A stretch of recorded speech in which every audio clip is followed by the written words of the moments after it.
नमस्कार सबाइके आमी केया चले एसेछि आबारो नतुन एकटा भिडियो निये।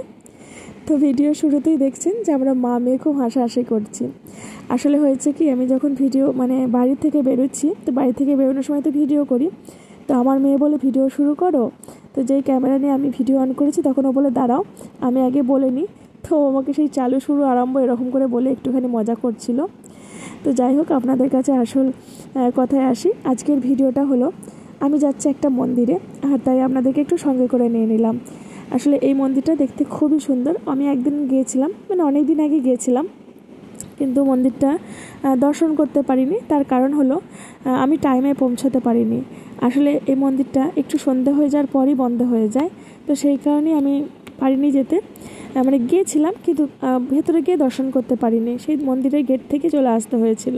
তো এখানে ফুচকার দোকান দেখতে পাচ্ছেন। যাবার সময় মেয়ে আমাকে বলে কি ফুচকা খাবো, তো আমি তাকে বলি আজকে এই যাবার সময় কোনো কিচ্ছু না, কোনো জায়গায় দাঁড়াবো না, কিছু না, পুরো মন্দিরে যাব, তারপর তুমি মন্দির থেকে ফিরে আসার পর যা খুশি মানে যেটা খাওয়ার ইচ্ছা হয় সেটা খেও, কারণ মন্দিরটা খুব তাড়াতাড়ি বন্ধ হয়ে যায়। আপনারা এখনও দেখতে পাচ্ছেন যে আকাশটা দেখে এখনও কিন্তু সূর্যের আলোর একটু আভা হলেও রয়েছে। আসলে বাজছে এখন ঘড়িতে 6টা 45, আর আমি দেখছি তাড়াতাড়ি করে না পৌঁছালে যদি বন্ধ হয়ে যায় দেখতে পাবো না। তো ওই জন্য ঘরের সন্ধ্যেবাতি জ্বেলেই কিন্তু বেরিয়ে পড়েছি। তো চলে এসেছি আমি মেন রোডে।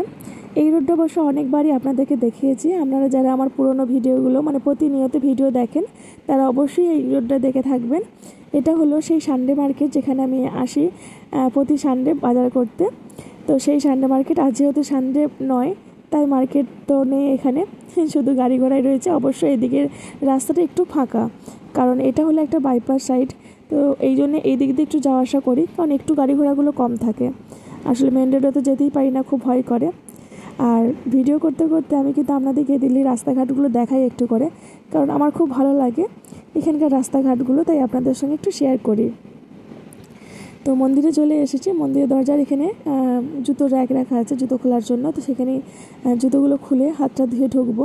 আসলে অনেকটাই ছিল রাস্তায় আরও অনেক সুন্দর দৃশ্য ছিল, কিন্তু আমার মেয়ে ক্যামেরা করতে বারণ করছিল যে মা মানে এই সময় ক্যামেরা করো না, তাড়াতাড়ি করে চলো, তুই ক্যামেরা করলে টাইম লেগে যাবে, দেরি হয়ে যায়, মন্দিরে আর যেতে পারবো না। তো এই হচ্ছে সেই গেট যেখান থেকে আমি আগেরবারে ঘুরে গিয়েছিলাম। তো আজকের গেটের সামনে বেশিক্ষণ দাঁড়িয়ে থাকিনি, একবারে সোজা মন্দিরের ভেতর প্রবেশ করে গেছি। আর প্রবেশ করি তো পুরো থতমত, মানে এত সুন্দর মন্দির আমার বাড়ির সামনে, অথচ আমি আজ এতদিন আছি মানে একদিনও আসিনি এখানে দর্শন করতে। আপনারা নিজেরাই দেখুন যে কতটা সুন্দর এই মন্দিরটা। জানি না ভেতরে গিয়ে আমাকে ক্যামেরা করতে দেবে কি না, যতটুকু হয় আমার অবশ্যই আপনাদেরকে সেই সবটুকু দেখাবো। এখানে একটু লাইটের দেখছি ব্যাপারগুলো একটু কম কম রয়েছে, তাই পুরোটা মানে আসছে না, যেটুকুই আসছে আপনাদেরকে দেখাবো। সামনেই রয়েছে একটা বড় বজরংবলী, দেখেই বুঝতে পারছেন, মানে ক্যামেরার মধ্যে ছোট লাগছে কিন্তু এটা অনেকটা বড়, খুব সুন্দর, মানে বুঝতেই পারছেন সাজিয়ে গুছিয়ে রেখেছে। এটা হচ্ছে সেই জিএমআরের আন্ডারে, মানে এয়ারপোর্ট এরিয়া, মানে এয়ারপোর্ট এরিয়াটা যেই মালিকের সেই মালিকের কিন্তু এই মন্দিরটা। তো সেই মালিকের মন্দির তো বুঝতেই পারছেন কতটা সুন্দর হবে। মন্দিরটা একটা সাউথ ইন্ডিয়ান মন্দির যেরকম দেখতে হয় ঠিক সেরকমই, মানে এনার কারুকার্যগুলো দেখলে অবশ্য বুঝতেই পারবেন। ভেতরে তো এখনও যায়নি, ভেতরের ঠাকুরের মূর্তিগুলো ঠিক কেমন আছে সেটা ভেতরে গেলেই বুঝতে পারবো। তো বাইরেটা দেখে এটা মনে হচ্ছে, আমার মেয়ে তো বারবার বলছে। আর এই যে সিকিউরিটি গেল, এটা কিন্তু ওই জিএমআরের নিজস্ব সিকিউরিটি। আর এখানে ফুলগুলো দেখুন কত সুন্দর হয়ে আছে। আমার বাড়ির সামনে জানেন তো এরকম করে ফুলের গাছ অনেক ছিল, তখন প্রতি সকালবেলায় মা মেয়েতে যেতাম ফুল তুলতে আর এসে ঠাকুর সাজাতাম। রাস্তা করা নিয়ে কিছুদিন আগে যে G20 হয়েছিল তখন গাছগুলো কেটে দেওয়া হয়, ওখানে অন্য কিছু সিনারি করা হয়েছিল, তাই এখন আর ফুল তুলতে যেতে পারি না, মানে ফুল নেই তো আর কি তুলতে যাব। তো এই যে আস্তে আস্তে করে মন্দিরের ভেতরে ঢুকে যাচ্ছি।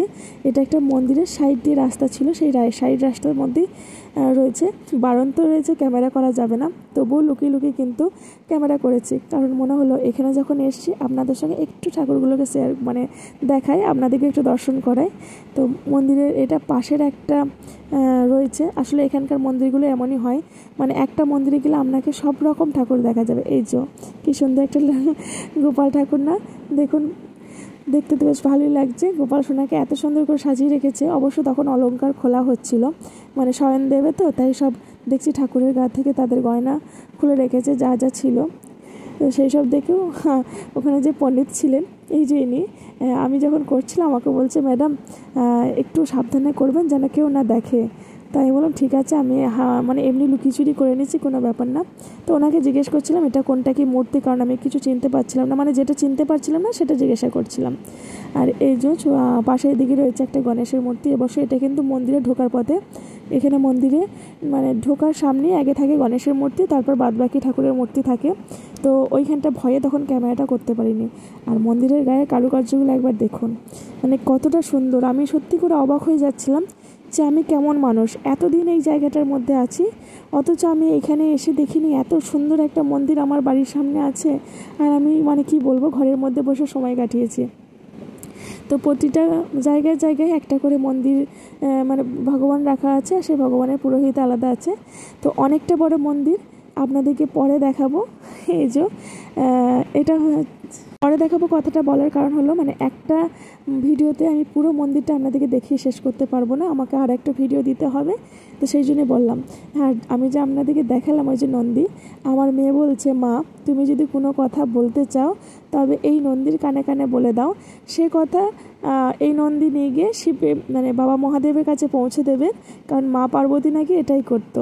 মানে আমার মেয়ে সত্যি কথা বলতে ইউটিউব দেখে, এসব দেখে, তো ও কিন্তু ভগবান সম্বন্ধে অনেকটুকুই জানে। তো আমাকে অনেক অনেক বলতে লাগলো, আলাম ঠিক আছে, ও যেটা বললো আমি একটু মনের কথা জানিয়ে দিলাম। তবে বন্ধুরা আজকের ভিডিওটা এই পর্যন্তই রাখি। যদি আমার ভিডিও আপনাদের ভালো লাগে তো অবশ্যই একটা লাইক কমেন্ট শেয়ার করে দেবেন। আসলে যেহেতু অনেকটা বড় মন্দিরটা, তো আমি একটা ভিডিওর মধ্যে আপনি পুরোটা দেখিয়ে শেষ করতে পারবো না, তাই ভিডিওটা আমাকে এখানে শেষ করতে হচ্ছে।